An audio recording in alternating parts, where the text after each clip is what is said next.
જય માતાજી મિત્રો. તો આજનો વ્લોગ આપણે સ્ટાર્ટ કરીએ છીએ. તો મિત્રો હમણાંથી જે મિત્રો વિધાનસભાની અંદર ઘણા બધા કલાકારોને બોલાવવામાં આવ્યા હતા, બરાબર, પણ મિત્રો આપણા સમાજના કોઈ જ કલાકારોને બોલાવવામાં આવ્યા નહોતા. તો મિત્રો આપણી સમાજ સાથે આ બહુ ખોટું થયું છે અને ખરેખર તો મિત્રો આવું ના થવું જોઈએ.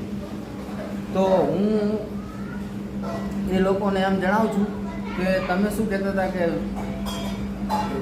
કલાકારોમાં કોઈ જ્ઞાતિ જાતિ નથી હોતી એમ. તો મિત્રો તમે બધા અલગ અલગ સમાજના માણસો ગયા અને મારી ઠાકોર સમાજને ના બોલાવે તો શું નહીં જાતિવાદ ના થયો? એ કેમ ઠાકોરો બધી સમાજમાં આવતા હોય, જ્ઞાતિ જાતિ ના આવતી હોય તો કેમ ના બોલાય મારા ઠાકોરોને?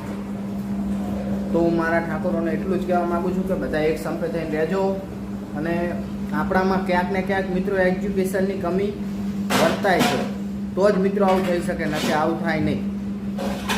તો મારી સમાજ માટે મારે ગીત ગાવું છે ત્યારે કે જાગો જાગો ઠાકોરો જાગો, જમાનો બદલાણો,